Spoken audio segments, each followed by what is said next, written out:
Hey, what's up, guys? Welcome to another episode of Rick. My name is Deliciously Decayed. Oh, fuck. And I'm Dev. We're on our way to Elmcrest Mental Hospital, or its more notorious name of Portland Behavioral, St. Francis. What? Portland campus of St. Francis Care Behavioral Health. Okay, that's in Portland, Connecticut. So we had to stop off at this park, Roger Williams Park in Providence, because, we're going to be doing a little bit of sneaking around. There's about 47,000 weddings here, Yeah. so we had to sneak into this little graveyard, but it's kind of nice, so Yeah, whatever. we had to sneak into a graveyard in a public place. We have to sneak around in the hospital later at a different Portland because there are so many fucking Portlands for some reason. Please censor me so we don't get demonetized. There's a lot of Portlands because there's a lot of ports. Did you ever connect those two things? I have not been to many ports. Okay, let's go. I want to get out of Rhode Island. Let's get out of here.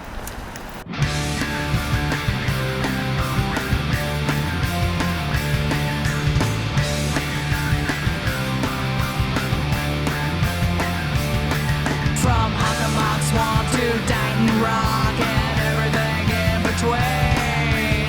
Petroglyphs and monoliths and things best left unseen. Bridgewater Triangle, dark and creepy quarters, haunted asylums, and don't forget the tunnels.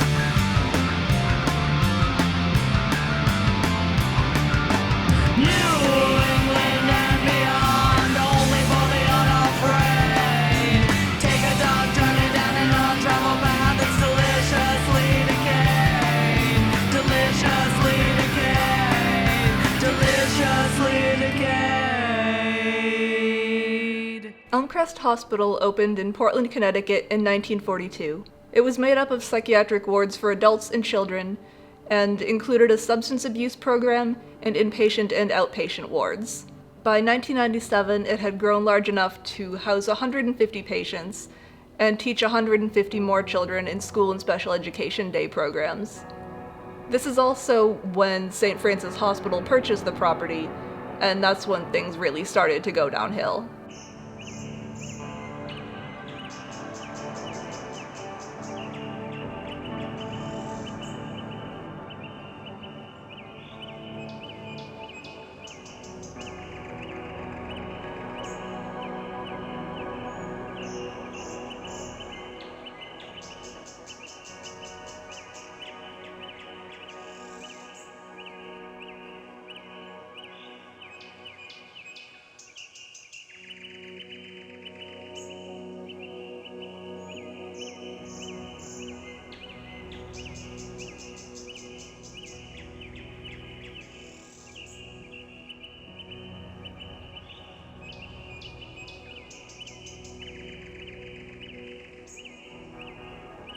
Almost as soon as Elmcrest was incorporated into St. Francis Hospital, there was a dramatic increase in the number of reports of abuse and mistreatment. The most well-known of these was the death of 11-year-old Andrew McLean in 1998. He died of suffocation while being improperly restrained by a staff member just 4 days after he was admitted. Though St. Francis donated $100,000 to a child abuse prevention fund, this was really just a part of an agreement with the Department of Public Health. It did lead to reforms, though, on how restraints were used in psychiatric facilities. But unfortunately, this was not the last death due to mistreatment at the hospital. In the year 2000, 30-year-old Barbara Benedito died in seclusion after being given a mixture of 12 different tranquilizers and other drugs. Though a number of staff members were fired after this, the hospital was still allowed to continue running. One thing I came across in my research a lot was first-person accounts from former patients, and they had noted that while there were some staff there who really did want to try to take care of the patients, there were others who had a tendency to hand out Thorazine for really anything. If they wanted them to calm down, if they wanted them to just stop doing anything, because it was just easier to completely sedate them than to give them any real productive treatment.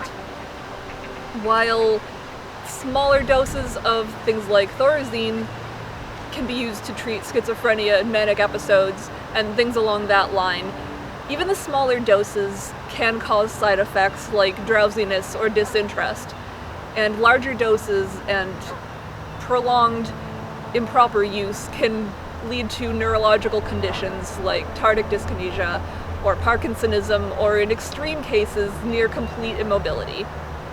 This was an issue that we've come across in a lot of our research about asylums and related facilities, so we thought we should bring that up right here.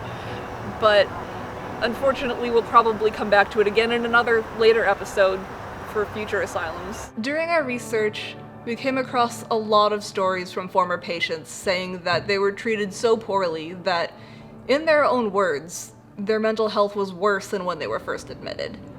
There were so many stories about how they were treated badly by staff members and other patients, and instead of really doing anything to solve the problem, the staff was quick to hand out tranquilizers or restraints. There was even a story I found from a former staff member that if the staff tried to speak out against this inhumane treatment, they were just let go.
There's nothing scientific, but people will continuously ask me, is it haunted or do you think it's haunted?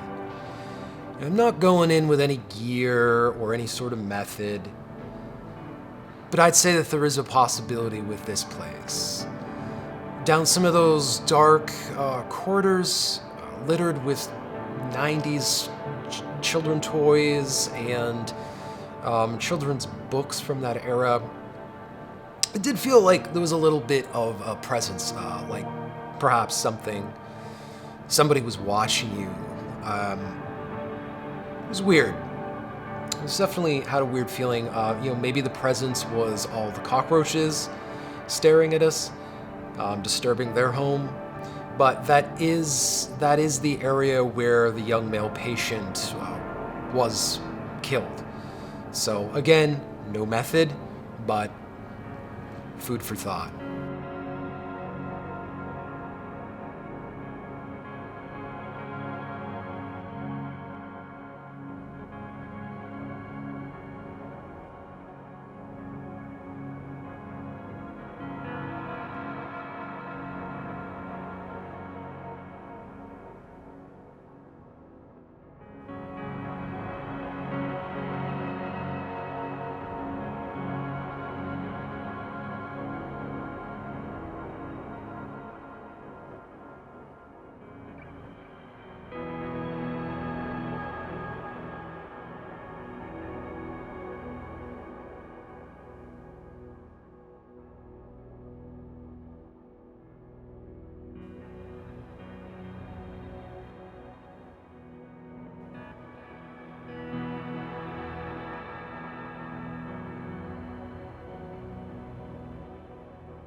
Some of the Elmcrest buildings are part of what's known as the historic Marlborough Street District.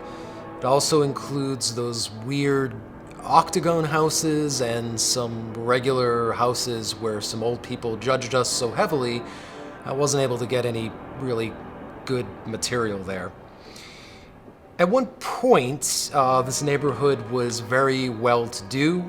It was an old-fashioned yuppie hipster district, kind of like the guy wailing on the guitar right now. If you can hear him, he's playing outside, because why not? Why wouldn't you do that?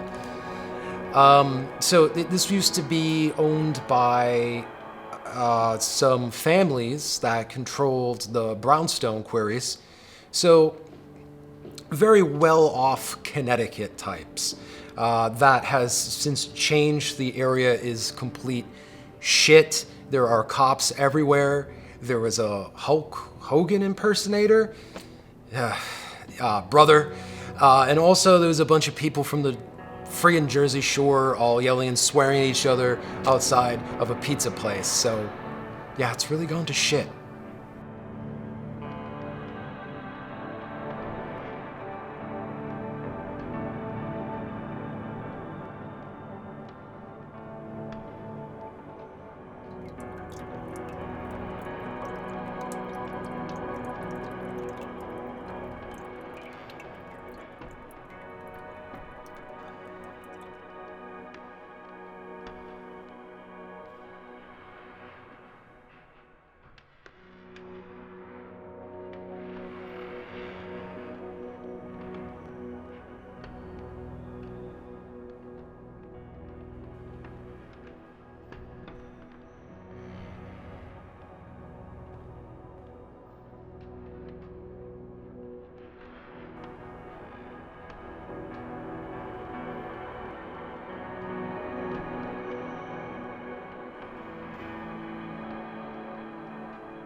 There were a few different plans of what can actually be done with the campus now that it's been abandoned. The most recent plan was approved in 2018 and was supposed to knock everything down by 2020 and turn it into apartments, condos, some retail space, and apparently move the historic buildings off campus, which is kind of weird. But, I mean, urbexers have better ideas than this. They always want to keep the buildings in their historical form, maybe just kind of refurbish them, move them into something like either senior living or veterans housing, affordable housing, something like that, but keep the original structure. Don't knock everything fucking down to make it look like every other boring city and every building looks like just cookie cutter. Get fucking creative, developers. In 2002, the hospital was under investigation again, this time for an increase in the number of juvenile assaults and arrests on campus. The hospital claimed that that was only because patients were staying longer, so they had more of a chance to interact with each other and the staff. But with the hospital under increased scrutiny, the inpatient program ended a year later. Hartford Hospital purchased the property and continued on with their outpatient and partial hospitalization program for a few more years, with the hospital finally closing completely in 2008. And it just seems really strange just how really recent that actually is. So that concludes another episode of Deliciously Decayed. What you think of this? It was fun. We got a chance to get out of our normal area, which is usually Massachusetts and sometimes New Hampshire or Rhode Island, but it was cool to be able to break into Connecticut a little bit. No pun intended. The architecture was pretty cool though. Yeah, I didn't really know that was a thing, but it was cool. And I'm standing here in front of Rhode Island's own Roger Williams. He's a very important figure down here. I actually don't know anything about him, but there's 47,000 things named after him and about 56,000 statues. So I just want to include him in this episode because he seems like a very important individual. Yeah, he's kind of saved our ass too, since we can't really record our outro on the school campus, hospital campus, whatever. It was both. But yeah, this guy saving our ass again. We're back at his park. And maybe he'll be my tag team partner up against that Hulk Hogan impersonator, because that bald do-rag wearing son of a bitch is gonna have the title stripped from him and around my waist any day now. What do you think about that? I think we should have gone on here, but we couldn't really catch him. He was too far down the road when we were driving by.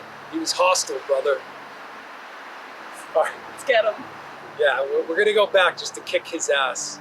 Anyways, we gotta end this. We're getting ridiculous. Yeah. Give us a like, smash that sub. I am Rick. And I'm Dev. We're both completely sober, by the way.